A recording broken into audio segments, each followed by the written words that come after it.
안녕하세요 여러분. 오늘은 우주에서 가장 신비로운 암흑 물질에 대해 이야기해 보겠습니다. 2분 안에 끝내보겠습니다. 바로 시작하시죠.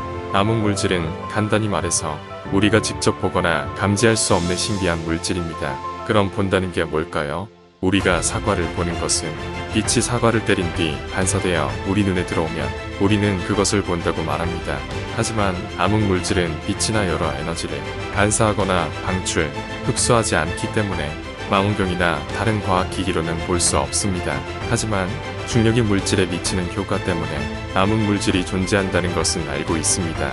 풍선이 많이 있는 방에 있는데 몇 개의 풍선이 이해할 수 없는 방식으로 움직이고 있다면 어떨까요? 조금 무섭네요.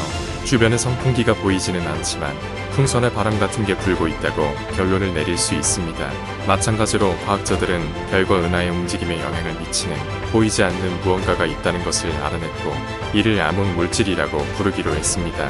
과학자들은 암흑 물질이 우주 전체 물질의 약 85%를 차지한다고 추정하는데 이는 별, 행성, 은하 등 우리가 볼 수 있는 모든 것이 우주 전체 물질의 약 15%만 차지한다는 것을 의미합니다. 즉 우리 우주가 수박바라면 빨간 부분이 모두 암흑 물질이고 우리가 관찰 가능한 것들은 초록색 부분밖에 되지 않는다는 것입니다. 물론 초록색이 더 맛있긴 즉 눈에 보이지 않는 물질이 엄청나게 많다는 뜻입니다.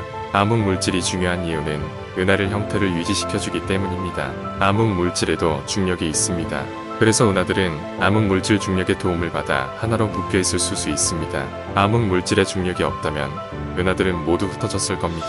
따라서 암흑 물질은 우주 접착제 같은 역할을 합니다. 하지만 수년간의 연구에도 불구하고 과학자들은 암흑 물질이 무엇으로 구성되어 있는지 정확히 알지 못합니다.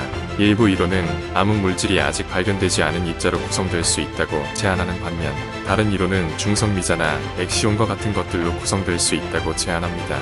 이런 입자들은 또 다른 영상에서 다뤄보겠습니다.